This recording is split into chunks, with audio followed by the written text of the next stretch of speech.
ಧರಿಸುತ್ತ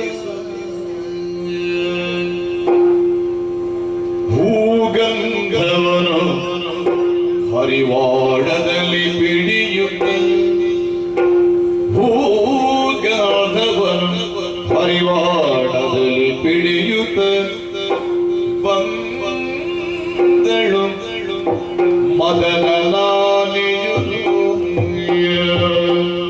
ಸರ್ವಾಭರಣ ಧರಿಸುತ್ತ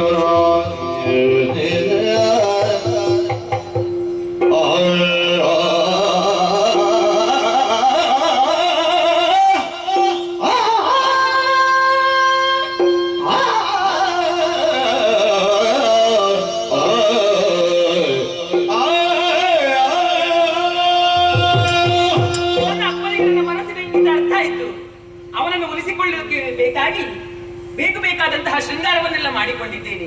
ಚರಿತಾಡಿ ಸೀರೆ, ಕೈತಾಡಿ ಸೀರೆ ಅದನ್ನು ಹುಟ್ಟಿದ್ದೇನೆ. ಬೇಕಾದಂತಹ ಆಭರಣಗಳನ್ನು ತೊಟ್ಟಿದ್ದೇನೆ.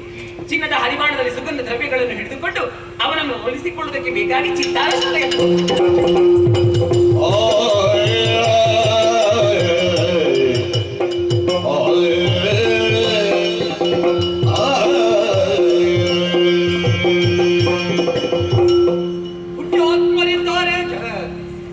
ಶ್ರೇಷ್ಠಿಯವರು ಆಶ್ರಯವಿಲ್ಲದೆ ಗತಿಯಾರು ಎಂಬ ಹಾಗೆ ಯೋಚಿಸುತ್ತಾ ಇದ್ದ ಹೊತ್ತಿನಲ್ಲಿ ಕರೆತಂದರು.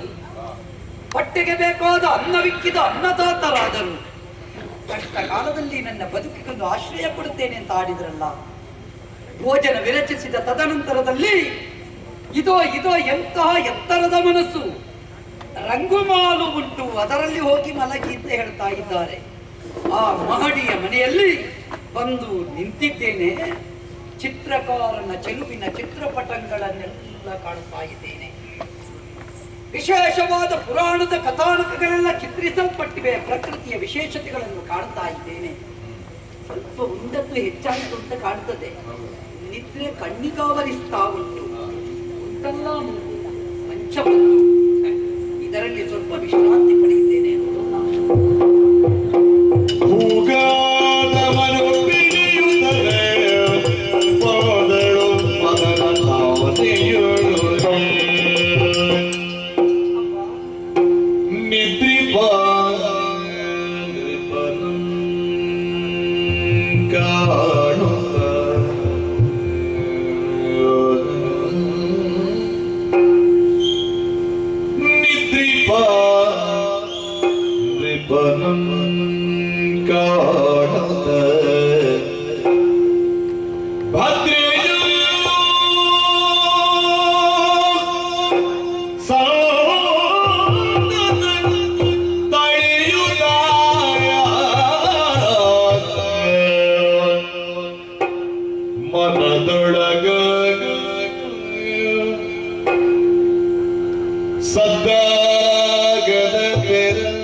ಸುಂದರ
ಬಂಗಾರದ ಹರಿವಾಣವನ್ನು ಹಿಡಿದುಕೊಂಡು ನೇರವಾಗಿ ಸಜ್ಜೆ ಮನೆಯನ್ನು ಪ್ರವೇಶ ಮಾಡಿದೆ.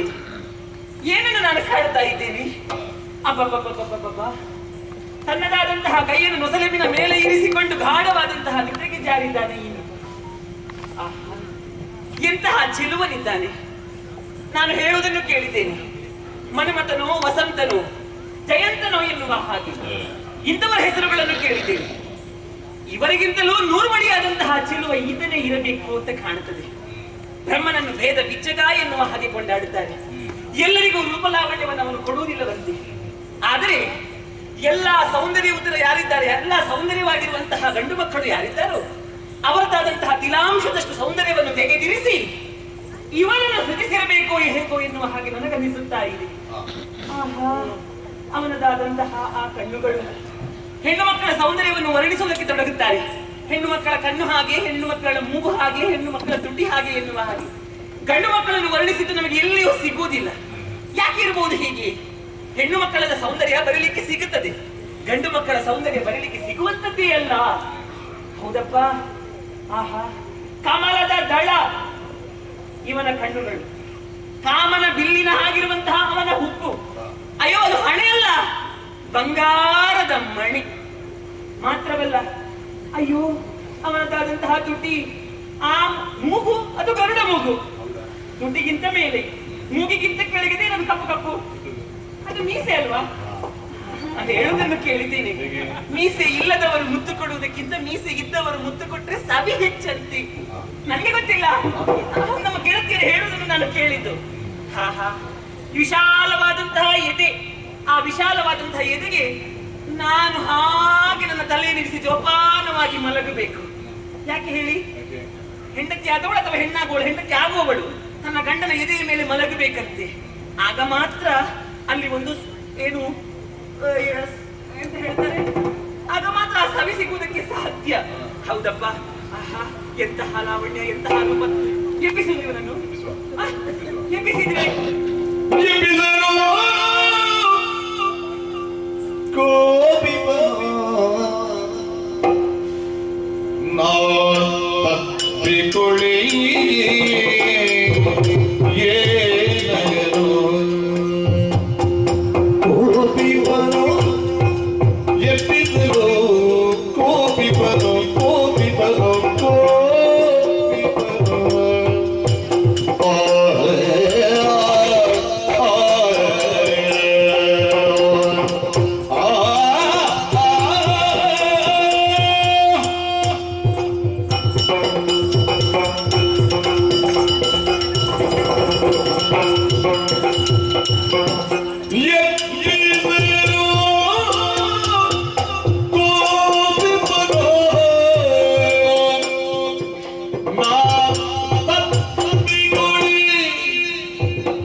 Go.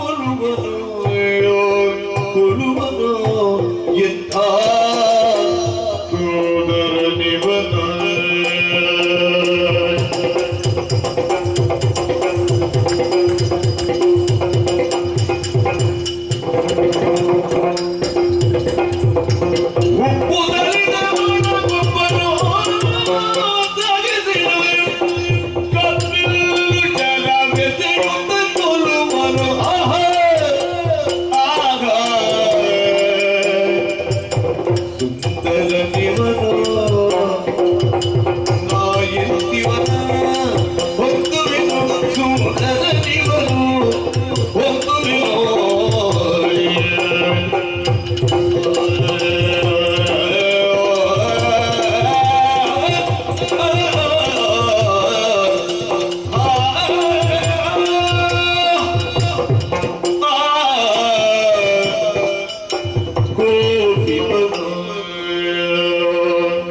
ಸುಂದರ ಪುರುಷ ಈತನನ್ನೇ ನಾನು ಮಾತನಾಡಿಸಬೇಕು, ಈತನನ್ನೇ ನಾನು ನುಡಿಸಬೇಕು ಎನ್ನುವ ಹಾಗೆ ಮುನ್ನತಿ ಹೋದ್ರೆ ಅಬ್ಬಾ ಗಾಢವಾದಂತಹ ನಿದ್ರೆಗೆ ಜಾರಿದ್ದಾನೆ. ಅಲ್ಲ, ಇವನಿಗೆ ಯಾವ ಕಾಲಕ್ಕೆ ಬಂದಂತಹ ನಿದ್ದೆ ಅಪ್ಪ ಇದು? ಎಲ್ಲರೂ ಎಚ್ಚರಿಕೆಯಲ್ಲಿರುವಂತಹ ಈ ಸಂದರ್ಭದಲ್ಲಿ ಗುರಕ್ಕೆ ಹೊಡಿತಾ ಇದ್ದಾನೆ. ಬಹುಶಃ ಹೀಗಿರ್ಬೇಕು, ಇವತ್ತು ತಿರುಗಾಟದವನೇ ಆಗಿರ್ಬೇಕು. ನಿನ್ನೆ ಎಲ್ಲಿಯೋ ತಿರುಗಾಟವನ್ನು ಮಾಡಿ ಇಲ್ಲಿಗೆ ಬಂದಿರ್ಬೇಕು ಏನು. ಇಲ್ಲದಿದ್ರೆ ಹಗಲಿನ ಹೊತ್ತಿನಲ್ಲಿ ಯಾವುದೋ ಒಂದು ಮಾತಾಡ್ಲಿಕ್ಕಿತ್ತವನಿಗೆ, ಅದೆಲ್ಲ ಮುಗಿಸಿ ಇಲ್ಲಿಗೆ ಬಂದದ್ದು ಅಂತ ಕಾಣುತ್ತದೆ. ಇಲ್ಲವಾದರೆ ಯಾಕಪ್ಪ ಇಂತಹ ನಿದ್ರೆ? ಯಾರಿಗಾದ್ರೂ ಬರುವಂತಹ ನಿದ್ದೆ ಅಲ್ಲ. ನಿದ್ದೆಗೆ ಜಾರಿದಂತಹ ಇವನನ್ನು ಒಮ್ಮೆಲೆ ನಾನು ಎಬ್ಬಿಸಿದ್ರೆ ಕೋಪಿಪನು. ಕೋಪಗಳು ನನಗೆ ಏನಾದ್ರು ಹೇಳಿದ್ರೆ ನಾನು ಏನು ಅಂತ ಹೇಳಿ ಅವನಲ್ಲಿ ಲಜ್ಜೆಗಿಟ್ಟು ವ್ಯವಹರಿಸುವ ಹಾಗಿಲ್ಲ. ನನ್ನದಾದಂತಹ ಗೆಜೆಯ ಸದ್ದು ಅವನಿಗೆ ಕೇಳಲಿಕ್ಕೆ ಇಲ್ಲ, ಕೈಬಳೆಯ ಸದ್ದು ಅದು ಆಗ್ಲಿಕ್ಕಿಲ್ಲ. ಹಾಗಂತ ಹೇಳಿ ಆ ಮನ್ಮತ ಒಂದೊಂದೇ ಶರವನ್ನು ನನಗೆ ಪ್ರಯೋಗಿಸುತ್ತಾ ಇದ್ದಾನೆ. ಪಂಚ ಶರಗಳನ್ನು ನನಗೆ ಬಿಡುತ್ತಾ ಇದ್ದಾನೆ. ಅವನ ಶರದ ಹತ್ತಿಗೆ ತಾಳಲಾಗದೆ ಅಬ್ಬಾ ಇವನನ್ನು ಒಳಗೂಡಬೇಕೆನ್ನುವ ಹಾಗೆ ನನಗೆ ಅನ್ನಿಸುತ್ತಾ ಇದೆ. ಆದ್ರೆ ಏನು ಮಾಡೋಣ, ನಿದ್ರಾಭಂಗ ಮಹಾಪಾಪ ಅಂತ ಹೇಳ್ತಾರೆ.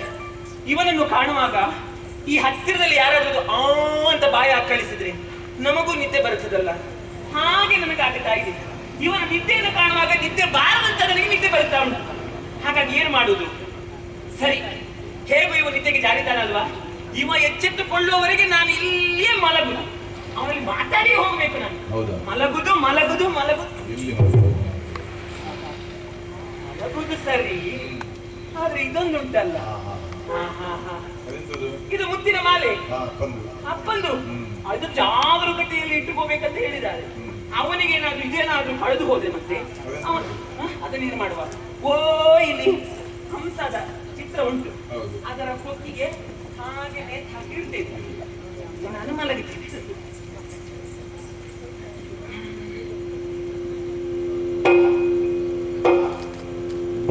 ಯೋಚಿಸಿ ತರುಣ ಮುತ್ತಿನ ಮಾಲೆಗಳ ತೆಗೆದಿರಿಸಿ ನೃಪತಿಯ ಕಾಲದಿ ಮಲಗಿ ನಿದ್ರಿಸಲಾಗ ನೃಪ ಎದ್ದು ಶೀಲ ಯೋಚಿಸುತ್ತಿರಲು ಶೀಲ ಯೋಚಿಸುತ್ತಿರಲು ಮುತ್ತಿನ ಬಾಲೆಗಳು ಚಿತ್ತಾರ ಹಂಸವು ಲೀಲೆಯಲ್ಲಿ ನುಂಗುವುದ ಚಿತ್ತಾರ ಹಂಸವು ಮುತ್ತಿನ ಬಾಲೆಗಳ ಲೀಲೆಯಲ್ಲಿ ನುಂಗುವುದ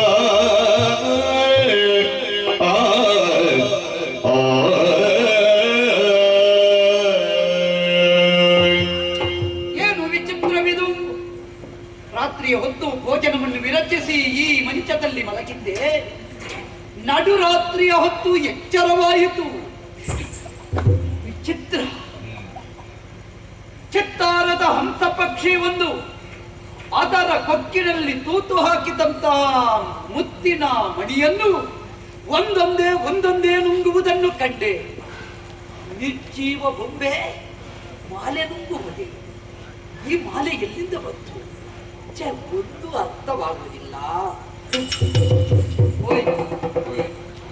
ನಾನು ಗ್ರಹಿಸಿದ್ದು ನನಗೆ ಗ್ರಹಚಾರ ಹಿಡಿದದ್ದು. ನೋಡಿ, ಇವಳೊಬ್ಬಳಿಗೆ ಈ ಹೊತ್ತಿನಲ್ಲಿ ಗ್ರಹಚಾರ ಹಿಡಿದದ್ದು. ಇವಳು ಈ ಮನೆಗೆ ಯಾಕೆ? ಇದು ಮಾಯಕದ ಮನೆಯೇ ಅಲ್ಲ, ಇವಳು ಮಾಯಗಾರ್ತಿ. ಏನಿದ್ರು ಬಂದಿದ್ದಾಳೆ, ಅವಳೇ ಎದ್ದು ಮಾತಾಡಬೇಕು. ಹೇಳುವಲ್ಲಿವರೆಗೆ ಸ್ವಲ್ಪ ತರುಣಿಯೂ ಜನಪದಿಯ ಕಾಣುತ್ತದ ಲಜ್ಜೆಯನ್ನು ಗುಣಿಸಿ ನೆಲಗೀಯುತ್ತಿರಿ ನೃಪಗಳು ಬೆಸಗೊಂಡ ನಳಿನಾಕ್ಷಿಯಾರಲಿ ನಳಿನಾಕ್ಷಿಯಾರಲಿ ಬರುತ್ತಿಲ್ಲಿ ಸುಳಿದಾಟ ಮಾಡುವುದೇ ಚಿಲು ಯೌವನಾಂಗಿ ಹೀಗೆ ಮರುಳಾಟಗಳ ನಡೆದ ಸೊಗಸೆ ಹೀಗೆ ನಳಿನಾಕ್ಷಿ ಯಾರೇ ಓ ನಳಿನಾಕ್ಷಿ, ಓ ಓ ಓ ದೂರ ದೂರ. ಏನು? ನಡುರಾತ್ರಿಯ ಈ ಮನೆಯಲ್ಲಿ ನಾನೊಬ್ಬನೇ ಮಲಗಿದ್ದೇನೆ. ನನಗೆ ಗೋಚರವಾಗದಂತೆ ನೀನಿಲ್ಲಿ ಬಂದು ಮಲಗಿದವಳು. ಹಾ ಹಾ ಎತ್ತವಳಾದರೂ ಭಯ ಪಡ್ತಿದ್ದ ಯೋಚಿಸಿದ್ರೆ ಹಾ. ಇನ್ನು ನೆಲಗಿಚ್ಚುಕಾಯಿತು. ನಿನಗೆ ಯಾವಾಗಲೂ ಅಭ್ಯಾಸವ ಅಲ್ಲ ಈಗ ಮಾತ್ರ? ಈಗ ಮಾತ್ರ. ಎಂತದ್ದೇ ಏನು? ಮಕ್ಕಳಾಟಿಕೆ ಏನೇ? ಹಾ ಅಪರಿಚಿತರೊಬ್ಬ ಮಲಗಿರುವ ಕೋಣೆಯಲ್ಲಿ ಬಂದು ಸುಳಿದಾಟ ಮಾಡ್ತಾ ಇದ್ದಿ, ಮಕ್ಕಳಾಟಿಕೆ ಮಾಡ್ತಾ ಇದ್ದಿ. ಹಾ ನಾನಾದದ್ದರಿಂದ ಆಗಿತ್ತು. ಹಾ ಹೆಣ್ಣಾದವಳಿಗೊಂದು ಸಂಸ್ಕಾರ ಸಂಸ್ಕೃತಿ ಅಂತ ಉಂಟು. ಅದನ್ನು ಬಿಟ್ಟು ವ್ಯವಹರಿಸಕೂಡದು. ಅಯ್ಯೋ. ನೀನು ಯಾರು? ಹಾ ನಿನ್ನ ಮುಖ ಕಂಡ ಪರಿಚಯ ನನಗಿಲ್ಲ. ಹೀಗೆ ಯಾಕೆ ಮಾಡ್ತಾ ಇದ್ದಿ? ಹೆಸರೇನು ಹಾ. ಹೇಳುವೆಯೋ? ನನ್ನ ಪರಿಚಯ ಇಲ್ವ ನಿನಗೆ? ಪಿತರಲ್ಲಿ ಶಿಟ್ಟಿಯನ್ನ ಸತ್ಯವರೇ ಹಿತದಿ ನಿಂದಿಸುವ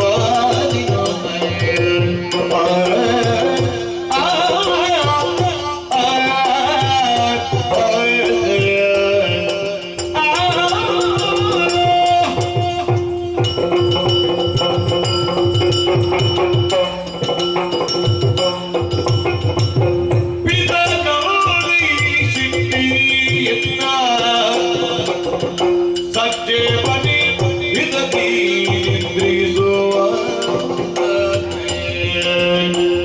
ಸತ್ಯವನೇ ಹಿತದಿ ನಿಂದಿಸುವ ಮತಿ ಸೂರ್ಯಾದುದಯ್ಯ ಮತಿ ಸೂರ್ಯಾದುದಯ್ಯ ನೀನೆನಗೆ ಪ್ರತಿಯಾಗಿ ಸುಖಿಸುತ್ತೀಯ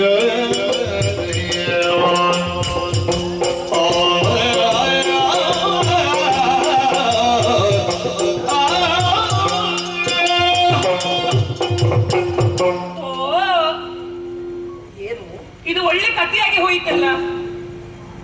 ಗೊತ್ತಾಗಲಿಲ್ಲ. ನನ್ನ ಪರಿಚಯ ಇಲ್ವ ನಿಮಗೆ? ಇಲ್ಲ ಸತ್ಯ ಹೇಳ್ಬೇಕು, ನೀವು ಸುಳ್ಳು ಹೇಳಬಾರದು. ಇಲ್ಲಪ್ಪ, ನಾನು ನಿನ್ನನ್ನು ನೋಡ್ಲೇ ಇಲ್ಲ. ಇವತ್ತು ನಮ್ಮ ಮನೆಯಲ್ಲಿ ಊಟ ಮಾಡಿದ್ದೀರಾ ನೀವು ಇಲ್ಲಿ? ಊಟ ಮಾಡಿದೆ. ಇಲ್ಲಿ ಕೆಳಗೆ ಊಟ ಮಾಡಿದ್ರ ನೀವು? ಊಟ ಮಾಡಿದೆ. ಹೇಗಿತ್ತು ಊಟ? ಊಟ ಅಂದ್ರೆ ಊಟ. ಹಾ ಆ ಅಡುಗೆ ಮಾಡಿದ ಭಟ್ರಿಗೆ ಒಂದು ನಮಸ್ಕಾರ ಕೊಡಬೇಕು. ಅಡುಗೆ ಮಾಡಿದ್ದು ಭಟ್ರಲ್ಲ, ಮತ್ತೆ ಅಡುಗೆ ಮಾಡಿದ್ದು ಶೆಟ್ರ ಮಗಳು. ನೀನು ಹಾ ಶೆಟ್ರ ಮಗಳ? ಹಾ, ನಾನೇ. ಆಗ್ಲಿ, ನಿನ್ಗೆ ದೇವರು ಆಯುಸ್ಸು ಕೊಡ್ಲಿ.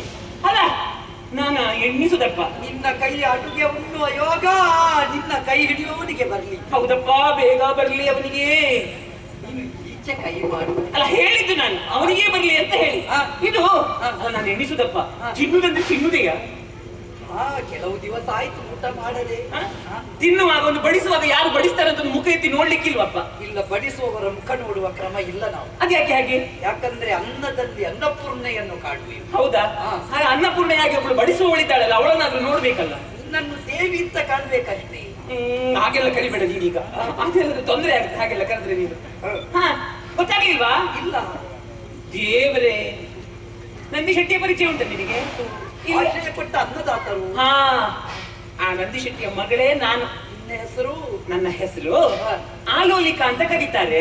ಓ, ಅವರು ಹಾಲು ಹಾಲು ಹಾಲು ಅಂತ ಕರೀತಾ ಇದ್ದದ್ದು ನಿನ್ನ? ನನ್ನನ್ನೇ. ಅದು ಈ ಕೆಲವು ಸಣ್ಣದ ಹೆಸರು ಮಾಡುದು ಹಾಗೆಲ್ಲ. ಮತ್ತೆ ಕೆಲವರಿಗೆಲ್ಲ ಬೇರೆ ಬೇರೆ ವ್ಯವಹಾರ ಇರ್ತದೆ. ಹೌದು. ನಿನ್ನ ಅಪ್ಪನಿಗೆ ಮುತ್ತಿನ ವ್ಯಾಪಾರದ ಜೊತೆಯಲ್ಲಿ ಆಲೂಗಡ್ಡೆಯ ವ್ಯಾಪಾರ ಉಂಟು ಅಂತ ಗ್ರಹಿಸಿದೆ. ಹಾಗಲ್ಲ, ಹಾ. ಈಗ ದಿನೇಶ ಅಂತ ಒಂದು ಹೆಸರು ಇರ್ತದೆ. ತಿನ್ನು ತಿನ್ನು ತಿನ್ನು ಅಂತ ಕರೀದಿಲ್ವಾ? ಕರೀತಾರೆ ಕರೀತಾರೆ. ಹಾಗೆಲ್ಲ. ಹಾ. ಅಣ್ಣಪ್ಪ ಅಂತ ಹೆಸರು ಇರ್ತದೆ. ಇರ್ತದೆ. ಹಣ್ಣು ಹಣ್ಣು ಹಣ್ಣು ಅಂತ ಕರೀದಿಲ್ವಾ? ಕರೀತಾರೆ. ಹಾಗೆ ಇದು. ಅಕ್ಷಯ ಅಂತ ಹೆಸರು ಇರ್ತದೆ. ಹೌದು. ಅಕ್ಕು ಅಕ್ಕು ಅಂತ ಕರೆಯುವುದಿಲ್ಲ. ಇಲ್ಲ, ಅದು ಕರೀದಿಲ್ಲ. ಹಾಗೆ ಹಾ. ಹಾಗೆ ಅಂತ ಕರೀಲಿಕ್ಕೆ. ಹಾಲು ಅಂತ ಕರೆದ್ರೆ ಓಡಾಡಿಕೊಂಡು ಬರ್ತೇನೆ. ಹೌದು, ಹೌದು. ಹಾಗೆಯೇ ನನ್ನ ಹೆಸರು ಆಲೋಲಿಕ ಎನ್ನುವ ಹಾಗೆ. ಆಗಲಿ, ಒಳ್ಳೆದೇ, ಹೆಸರು ಒಳ್ಳೆದು. ಇದು ಈ ಹೊತ್ತಿನಲ್ಲೆಲ್ಲ ಬರುವುದಾ? ಈ ಹೊತ್ತಿನಲ್ಲಿ ಬರ್ತೇನೆ. ಪುತ್ರ ಮಗಳೆಲ್ಲ ಎಲ್ಲಿರಬೇಕು, ಯಾವ ಹೊತ್ತಿನಲ್ಲಿ ಎಲ್ಲಿಗೆ ಬರಬೇಕು ಯೋಚನೆ ಬೇಕು. ಯೋಚಿಸಿಯೇ ಬಂದದ್ದು ಇಲ್ಲಿಗೆ ನಾನು. ನೀನಾಗಿ ಬಂದದ್ದ? ಹೌದು. ಯಾಕೆ ಬಂದೆ? ನನಗೆ ಮದುವೆ ಉಂಟು. ಹೌದಾ? ಹಾ. ದೇವರು ಒಳ್ಳೇದು. ಯಾಕೆ? ಅಲ್ಲ, ಮದುವೆ ಉಂಟಲ್ಲ, ಹೇಳಿದ ಹಾಗೆ ಇದು ಹುಡುಗ ಇಲ್ಲಿಯವ? ಹುಡುಗ? ಹಾ. ಇನ್ನೂರು ಯಾವುದು? ಉಜ್ಜಯಿನಿ. ಹಾ, ನನ್ನ ಹುಡುಗನ ಅಲ್ಲಿಯವನೇ. ಉಜ್ಜಯಿನಿಯವ? ಹೌದು. ಇದೇ. ಹಾ. ಹೌದೌದು. ಇದು ಹೆಸರು? ಹೆಸರು ನಿನ್ನ ಹೆಸರಿಗೆ ವಿಭಾಕರ. ಅವನ ಹೆಸರು ಹಾಗೆ ಅಂತೆ. ಬಹುಶಃ ನಿನಗೆ ಆಚೆ ಈಚೆ ಆಯ್ತಾ ಅಂತ. ಪ್ರಭಾಕರ ಇದ್ದದ್ದು ವಿಭಾಕರ ಆಗ್ಲಿಲ್ಲಲ್ಲ? ಇಲ್ಲ ಇಲ್ಲ ಇಲ್ಲ ಇಲ್ಲ, ಇದು ಹಾಗೆ. ಹೌದು. ಹಾ, ಇದು ಇದು ಸರಿ. ನೀನು ಬರಬೇಕು ಮದುವೆಗೆ. ಖಂಡಿತ. ನಿನ್ನ ಮದುವೆಗೆ ಬಾರದೆ ಮತ್ತೆ ಯಾರ ಮದುವೆಗೆ ಬರುವುದು? ಇದು ಯಾವಾಗ? ಇದು ನಾಳೆ. ಅದು ಇವತ್ತಾದ್ರೆ ಇವತ್ತೇ, ನಾಳೆ ಆದ್ರೆ ನಾಳೆ. ಸರಿ. ಹೌದು. ಹಾ. ಬರಬೇಕು. ಬರ್ತೇನೆ. ಮಗನ ಹಾಗೆ ಕೂತ್ಕೊಳ್ಬೇಕು ನೀನು. ಎಂತದ್ದು ಉತ್ಸವ? ಹಾ, ವಿಷಯ ಸರಿ. ಹೇಗೆ? ಕೆಲವರೆಲ್ಲ ಯಾರು ಮದುಮಗ ಅಂತಲೇ ಈಗ ಮದುವೆಯಲ್ಲಿ ಗೊತ್ತಾಗುದಿಲ್ಲ. ಎಲ್ಲರ ತಲೆಯಲ್ಲೂ ಬೇಟವೇ ಕಾಣುದು. ಹೌದು. ಈ ಎಲ್ಲರೂ ಆ ದೊಡ್ಡ ದೊಡ್ಡ ಅಂಗಿಯನ್ನು ಹಾಕುದು. ನಾನು ಅದನ್ನು ಇಟ್ಟುಕೊಂಡು ನಾನು ಕೂತುಕೊಳ್ಳುವುದಿಲ್ಲ. ನಿನ್ನ ಮದುವೆಯ ಕಾರ್ಯಕ್ರಮದಲ್ಲಿ ನನ್ನದು ಪಾನಕ ಹಂಚುವಿಕೆ. ಅಯ್ಯೋ, ಅದು ಹಾಗಲ್ಲ ನಾನು ಹೇಳಿದ್ದು. ಮತ್ತೆ? ಮದುಮಗನ ಹಾಗೆ ಕುಳಿತುಕೊ ಅಂತ ಹೇಳಿದ. ಈಗ ಮಕ್ಕಳು ಗಲಾಟೆ ಮಾಡ್ತಾರಲ್ಲ, ಸುಮ್ಮನೆ ಕೂತ್ಕೋ, ಮದುಮಗನ ಹಾಗೆ ಕೂತ್ಕೊ ಅಂತ. ಹಾಗೆ ಹೇಳಿದ್ದಲ್ಲ ನಾನು. ನೀನೇ ಮದುಮಗ ಅಂತ ಹೇಳಿದ್ದು ನಾನು. ನೀನ್ ಏನು ಹೇಳ್ತಾ ಇದ್ದೀನಿ? ನಾನು ನನಗೆ ಮದುವೆ ಆಗಿದೆ. ಹೌದಾ? ಹಾ. ನನ್ನ ಮಗುವಿಗೂ ಮದುವೆ ಆಗಿದೆ. ನನಗೆ ಮಕ್ಕಳಾಗಿದೆ. ಅವನಿಗೂ ಮಕ್ಕಳಾಗಿದೆ ಅಂತೆ. ನನಗೆ 2. ಅವನಿಗೆ 2 ಅಂತ ಹೇಳಿದ. ನನಗೆ ತಲೆ ಸರಿ. ಸರಿ ಇತ್ತಲ್ಲ. ಎಂತದ್ದು ತಲೆ? ಬೇರೆ ಯಾರು ಅಲ್ಲ, ಅದು ನೀನೇ. ನಿನ್ನಂತ ಮಾಲಿನಿಗೆ ತಲುಪೋಲೆ. ಜಾಣೆ ನೀ ಹೋಗು ಬೇಗ, ಇತರರಿಗೆ ಓಡದಲ್ಲಿ ಬರಬೇಗ.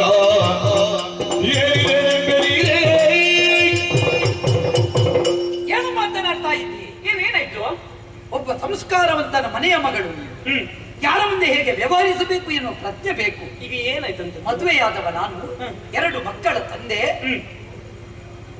ನನಗೆ ಗ್ರಹಗತಿ ದೂರ. ಮದುವೆ ಶನಿ ಹೇಗೆ ತೋರಿಸುದು ನೀನು? ಅದು ಹಾಗಲ್ಲ. ಮದುವೆ ಪಾಲಿಗೆ ಶನಿ ದಿಶೆ. ಹೌದಾ? ಹಾ. ಮದುವೆ ಆದ್ರೆ ಬಹಳ ಒಳ್ಳೇದಾಯ್ತು. ಯಾಕೆ? ಇದು ಸ್ವಲ್ಪ ಹಳೇದಿದ್ರೇನೆ ಒಳ್ಳೇದು. ಹೊಸಬರ ಮೇಲೆ ನಂಬಲಿಕ್ಕೆ ಆಗುದಿಲ್ಲ. ಒಳ್ಳೆ ಅನುಭವ ಇರ್ತದೆ. ಈಗ ಹಳೇ ಗ್ರಂಥ ತೆಗೆದು ನೋಡು, ಹೊಸ ಪುಸ್ತಕ ತೆಗೆದು ನೋಡು. ಹಳೆ ಗ್ರಂಥದಲ್ಲಿ ಸಿಗುವಷ್ಟು ಹೊಸ ಪುಸ್ತಕದಲ್ಲಿ ಸಿಗುದಿಲ್ಲ.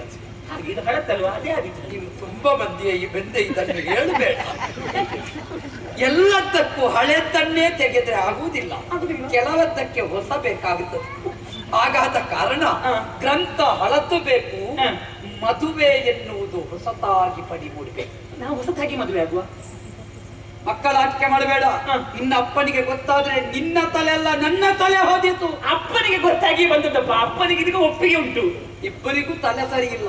ಯಾವ ಕಾರಣಕ್ಕೂ ನಾನು ಈ ಮದುವೆಗೆ ಒಪ್ಪುವುದಕ್ಕೆ ಸಿದ್ಧನಿಲ್ಲ. ಸೋತು ಬಂದವಳ ತಿಳಿದನು ಸರಗದಿ ಪಾಲಕು ತಿಳಿದು ಬೇಳು. ಈ ತನಕ ಪರಿಶುದ್ಧಳ ನುರಿದ ಪೆಯ ಆತುರದಿ ಬಂದಿರುವಳು. ಹೆಣ್ಣು ತಾನಾಗಿ ಒಲಿದು ಬರ್ಬೇಕಂತ ಹೇಳ್ತಾರೆ. ಹೇಳುದನ್ನು ಕೇಳಿದ್ದೆ ನೀನು? ನಿಜ. ನಾನಾಗಿ ನಿನಗೆ ಒಲಿದು ಬಂದಿದ್ದೇನೆ. ನನ್ನದೊಂದು ಮದುವೆ ಆಗುದಪ್ಪ. ಹೀಗೆ ಒಲಿದು ಬಂದವಳನ್ನು ನೀನು ತೊರೆದ್ರೆ ಘೋರ ಪಾಪ. ಘೋರ ಪಾಪ ನಿನ್ನ ನಂಟಿಕೊಳ್ಳುತ್ತದೆ. ನನ್ನಷ್ಟು ಪರಿಶುದ್ಧಳು ಯಾರಿದ್ದಾರೆ? ಯಾರು ಸಿಗ್ಲಿಕ್ಕೆ ಇಲ್ಲ. ಎಷ್ಟು ವಯಸ್ಸು ಚಕ್ರದ ಹುಡುಗಿನಿಗೆ ಸಿಗ್ಲಿಕ್ಕೆ ಇಲ್ಲ. ಎಲ್ಲರೂ ಹೇಳುವುದು ನಾನು ಪರಿಶುದ್ಧರು ಅಂತಲೇ. ಹೌದು. ಆದರೆ ಪ್ರತಿಕರಿಸುವ ಜಾಗೃತನಾಗಬೇಕು. ನಿನ್ನ ಬಗ್ಗೆ ನನ್ನ ಆಕ್ಷೇಪ ಇಲ್ಲ. ಆದರೆ ಗ್ರಹಗತಿ ಸರಿ ಇಲ್ಲದೆ, ಗತಿ ಇಲ್ಲದೆ, ಯಾರ್ಯಾರ ಕೈ ಒಳ್ಳೆದು ಯಾರ್ಯಾರ ಬಾಯಿ ಒಳ್ಳೆದು ಅಂತ ನೋಡುವ ಪರಿಸ್ಥಿತಿಯಲ್ಲಿರುವ ಒಬ್ಬ ನತದೃಷ್ಟನನ್ನು ಮದುವೆ ಆಗುತ್ತೇನೆ ಅಂತ ಹೇಳ್ತಾ ಇದೆಯಲ್ಲ, ನಿನಗೆ ತಲೆ ಸರಿ ಉಂಟೆ? ಈಗ ನಿನಗೆ ಗತಿ ಇಲ್ಲ ಅಂತ ಹೇಳುದಲ್ವ? ಹೌದು. ನೀನು ಯೋಚನೆ ಮಾಡುದೇ ಬೇಡ. ನನ್ನ ಅಪ್ಪನ ಹತ್ರ ನಾನು ಹೇಳ್ತೇನೆ, ನಿನಗೊಂದು ಗೂಡಂಗಡಿ ಹಾಕಲಿಕ್ಕೆ ಹೇಳ್ತೇನೆ. ಅಲ್ಲಿ ವ್ಯಾಪಾರ ಮಾಡುವಂತ ನೀನು ಮತ್ತೆ ಅದರಲ್ಲಿ ವೃತ್ತಿ ಆಗ. ನನ್ನ ಬದುಕೆ ಈಗ ಊಟ ಆಗಿದೆ. ನನ್ನಲ್ಲಿ ನೀನು ನನ್ನ ನನ್ನ ಬಾಳ ಅಲ್ಲ, ಚಕ್ರ ನನ್ನ ಹೇಳಿದ್ದು ಈಗ ಒಳ್ಳೆಯದಾಗುತ್ತೆ ಅಂತ. ನನ್ನ ಬಾಳ ಚಕ್ರ ತಿರುಗುವುದಿಲ್ಲ. ಇನ್ನು ನೀನು ಚಕ್ರದ್ದು ಹಾಕಿದ್ರೆ ನಾನು ಅದನ್ನು ಅಡಿಯಲ್ಲಿ ಬೀಳ್ಬೇಕಷ್ಟೇ. ಆಘಾತ ಕಾರಣ ಆಗುವುದಕ್ಕಿಲ್ಲ. ನೀನು ಹೋಗು. ಆಗುದಿಲ್ಲ. ಆಗುವುದೇ ಇಲ್ಲ. ನನಗೆ ಮದುವೆ ಆಗುದಿಲ್ವ ನೀನು? ನಾನು ಯಾವ ಕಾರಣಕ್ಕೂ ಈ ಸ್ಥಿತಿಯಲ್ಲಿ ನಿನ್ನನ್ನು ಮದುವೆಯಾಗುವುದಕ್ಕೆ ಸಿದ್ಧವಿಲ್ಲ. ಇಷ್ಟು ನಾನು ಹೇಳಿ ಅವನು ಹೀಗೆ ಮಾಡ್ತಾರಲ್ಲ, ಯಾವ ಗಂಡಸಾದ್ರೆ ಒಂದು ಬೆಳಕಾಗಲಿತ್ತ ಕಾಯುವುದು ಇಲ್ಲಿ ನಿಲ್ಲಿಕ್ಕಿಲ್ಲ. ಇವರಾದ್ರೂ ಕೂಡ ಆ ಮಕ್ಕಳನ್ನು ಬಿಟ್ಟು ನನ್ನ ಬಳಿಗೆ ಬಂದು ನಾನು ಆಯ್ತು ಅಂತ ಹೇಳ್ತಿದ್ರು ಏನು ಅವರು ಗೊತ್ತುಂಟಾ? ನೀನು ನನ್ನನ್ನು ಒಪ್ಪುದಿಲ್ಲ ಅಲ್ಲ, ಮದುವೆ ಆಗುದಿಲ್ಲ ಅಂತೆ ನೋಡಿ. ಅವರು ತಯಾರಾಗಿದ್ದಾರೆ, ನಾನು ಮದುವೆ ಆಗುದಿಲ್ಲ, ಅದು ವಿಷಯ ಬೇರೆ. ಅಲ್ಲಿ ನೋಡು ಅಪ್ಪ, ನಿನಗೆ ಈಗಲೇ ಅಂತದ್ದು ಬೇಕು ಅಂತ ಕಂಡಿತು. ಆದ್ರೆ ನಾನು ಯೋಚಿಸುವುದು ಬೇಡವಾ? ನೀನ್ ನನ್ನ ಮದುವೆ ಆಗುದಿಲ್ಲ ಅಲ್ಲ? ಆಗುವುದೇ ಆಗುದೇ ಇಲ್ಲ. ಆಗುವುದೇ ಇವ್ರ ಮಾತಿಗೆ ಆಗುದಿಲ್ಲ. ನಿನ್ನ ಅಪ್ಪ ನಾನೇ ಆಗುವುದು. ನನ್ನ ಅಪ್ಪ ನಿನ್ನ ಅಪ್ಪನ ಹೆಸರು ತೆಗೆದು ನಿನ್ನ ಹಾಳು ಮಾಡಬೇಡ. ನಾನು ಹೋಗುದೇ ಹಾಗಾದ್ರೆ, ನಾನು ಹೋಗಿದ್ದೇನೆ. ನಾನು ಒಲಿಸಿ ನೋಟಿಸಿ ಬಳಿಕ ತನ್ನಯ್ಯ ಕನಕ ಮೌಕ್ತಿಕ ಮಾಲೆ ಕಾಣದೆ ಮುರಿದು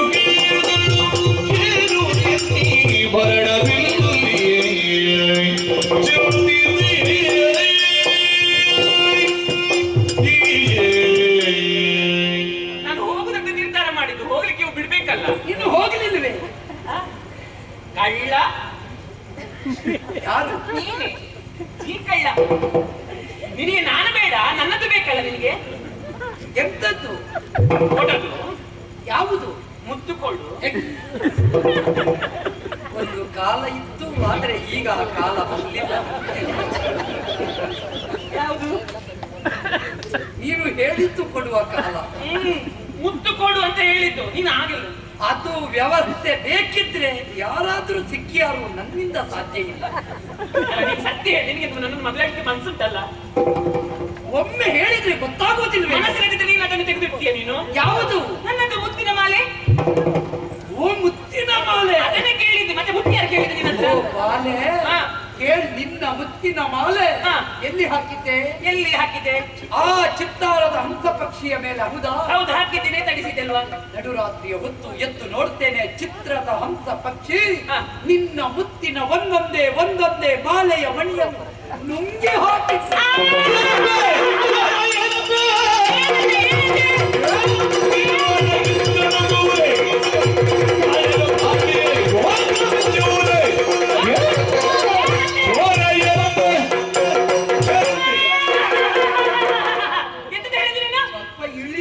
ಇಳಿಸಕ್ಕಾಗುದಿಲ್ಲ. ಇನ್ನು ಮದುವೆ ಆಗ್ತೀಯ? ಇಳಿಸ್ತೇನೆ. ಆಗುವುದಿಲ್ಲ. ಏನ್ ಮಾಡಿದೆ? ಏನ್ ಮಾಡಿಬಿಟ್ಟೆ ನೀನು? ಎಂತ ಹೇಳಿದ ಕತೆ? ಎತ್ತದ್ದು ದೇವಿಯ ಹೆಣ್ಣು ಒಲಿದರೆ ನಾರಿ, ಮುನಿದರೆ ಮಾರಿ ಅಂತ ಗೊತ್ತಿಲ್ಲ ನಿನಗೆ? ಒಪ್ಪೆ ಯಾಕೆ? ಒಬ್ಬ ಯಾಕೆ ಅಂತ ಹೇಳಿದ್ರೆ ಮತ್ತೆ ಕತೆ ಕಾಗಕ್ಕೂ ಗೊತ್ತಿಲ್ಲ, ಕಥೆಯನ್ನು ಹೇಳ್ತಾನೆ ಅವ. ಇಲ್ಲ ಇಲ್ಲ, ಈ ಮನೆಯ ವಾಸ್ತು ಸರಿ ಇಲ್ಲ. ಯಾಕೆ? ನೋಡಿ, ಕಲಿಕೆಗೊಮ್ಮೆ ಮೈಯಲ್ಲಿ ಬರುವುದು. ಮೈಯಲ್ಲಿ ಬಾರದೆ ಮತ್ತೆ ನೀನು ಎಂತ ಕತೆ ಹೇಳಿದ್ದು ನನಗೆ? ಚಂದ ಮಾಮನ ಕತೆ ಹೇಳಿದ್ದು. ಇಲ್ಲ, ಇದು ಮಾಯಕದ ಮನೆ ನುಂಗಿದ್ದು ಕಂಡೆ. ಎಂತ ಕಂಡೆ? ಎಂತ ಕಂಡೆ? ಒಂದು ಒಂದು ಬೊಂಬೆ ಅದು ನುಂಗುದಂತೆ ಮುತ್ತನ್ನು. ಅದನ್ನು ನಾನು ನಂಬಬೇಕಂತೆ. ನೀನು ಅದನ್ನು ನೋಡಿದಂತೆ. ನನ್ನಲ್ಲಿ ಇದ್ರೆ ನೋಡು, ಎಲ್ಲಿ ಉಂಟು? ಎಲ್ಲಿ ಉಂಟು? ಎಲ್ಲಿಯೋ ಕದ್ದು ಕಳ್ಳ ಬುದ್ಧಿ ಇರುವವರು ನೀವು ಎಲ್ಲೆಲ್ಲಿ ಇಟ್ಟುಕೊಳ್ತೀರ ಅಂತ ನಮಗೇನು ಗೊತ್ತು? ಅಪ್ಪ ಅಪ್ಪನ ಹತ್ರ ಹೇಳಿದೆ, ಅಪ್ಪ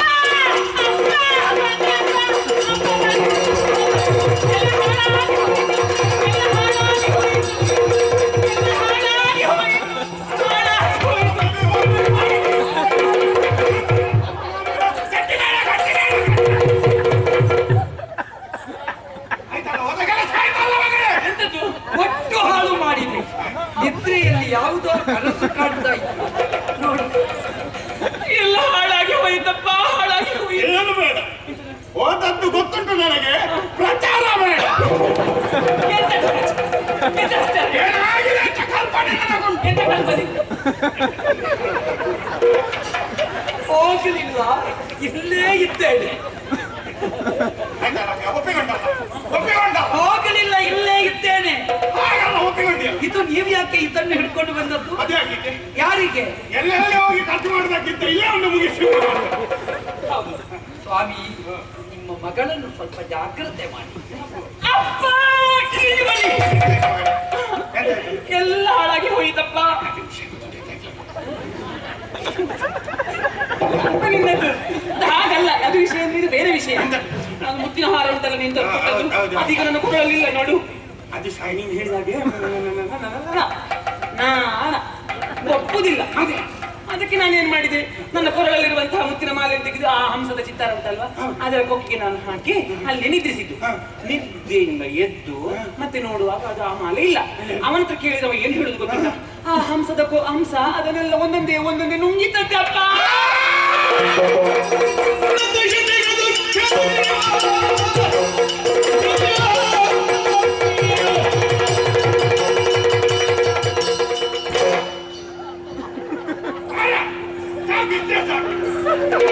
ನನಗೆ ಮಾತಾಡ್ಲಿಕ್ಕೆ ಭಾರಿ ಮಾತಾಡ್ತೀಯಲ್ಲ, ನಿನ್ನ ಮಾತುಗಾರಿಕೆಲ್ಲ ನಿಲ್ಲಿಸ್ತೇನೆ. ನನಗೆ ಕೂಡ ಇವತ್ತಿನವರೆಗೆ ತಾಂತ್ರಿಕ ಸರಿಯಾದ ಜನ ಸಿಗ್ತದೆ. ಎಲ್ಲ ಎಲ್ಲ ಎಲ್ಲ ಎಂತ ಮುತ್ತಿನವರ ಯಾರು? ಮುತ್ತಿನ ಅವರ ಮನದ ಮಾತು ಕೇಳು. ಯಾರು ನುಂಗಿದ್ದು? ಇದು ಮನದ ಮಾತು, ಹ. ಇದು ವಾಸ್ತವ. ಯಾವ್ದು ನುಂಗಿದ್ದು? ಯಾವ್ದು ನೋಡಿ ಈ ಚಿತ್ತಾರದ ಹಂಸ. ಈ ಕಡೆ ನೋಡಿ, ಒಂದು ಸಿಂಹದ ಚಿತ್ತ ಹಂಸ ಒಂದು ಪ್ರತಿಮೆ ಉಂಟು. ನಿನ್ನ ಯಾಕೆ ನುಂಗ್ಲಿಲ್ಲ? ನಿನ್ನ ಮಾತುಗಾರಿಕೆಲ್ಲ ಇಲ್ಲಿ ಬರಲಿಲ್ಲ. ಇವತ್ತು ಬೆಳಿಗ್ಗೆ ಆದ್ರೂ ಬಿಡುದಿಲ್ಲ.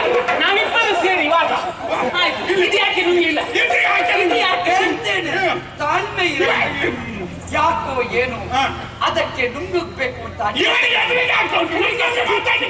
ಅಲ್ಲಿ ಒಂದು ಜಿಂಕೆ ಚಿತ್ರ ಉಂಟಲ್ಲ, ಯಾಕಾದ್ರೂ ಕೊಂಬಿನಿಂದ ಇದು ಅಲ್ಲ, ನಿನ್ನ ಮೇಲೆ ಮಾಡಿಲ್ಲ. ಪ್ರತಿವಾದ ಮಾಡುವ ಜಿಂಕೆ ಯಾರನ್ನಾದ್ರೂ ನುಂಗುತ್ತದ? ಅದರಿಂದ ಯಾಕೆ ಇದು? ನುಂಗಿದೆ ಅಂತ ಹೇಳಿದವ ಇವನ ಮಾತಲ್ಲ. ಕಳ್ಳನಿಗೆ ಈ ರೀತಿ ಅಲ್ಲ, ಶಿಕ್ಷೆ ಆಗಬೇಕು. ಸಾಯಿಲ್ಲ ಅದು ಬೇಡ ಶಿಕ್ಷೆ ಅಂತ. ನೀನು ನನ್ನ ಮಗಳ ಮದುವೆ ಆಗ್ತದೆ. ಎಂತದ್ದು ಸ್ವಾಮಿ, ಮಾರಾಟಕ್ಕಿಟ್ಟ ವಸ್ತು ಅಲ್ಲಲ್ಲ. ಕಡಿಮೆ ಖರ್ಚಿನಲ್ಲಿ ಮುಗಿಸು. ಮುತ್ತಿನ ಹಾರ ನೀನಿಟ್ಟು ಸ್ವಾಮಿ, ನನ್ನ ದುರಂತಮಯ ಸ್ಥಿತಿಯನ್ನು ನೀವು ಕಣ್ಣಾರೆ ಕಂಡವರು. ಈ ಸ್ಥಿತಿಯಲ್ಲಿ ಯಾವ ಕಾರಣಕ್ಕೂ ನಾನು ಮದುವೆ ಆಗುವುದಿಲ್ಲ.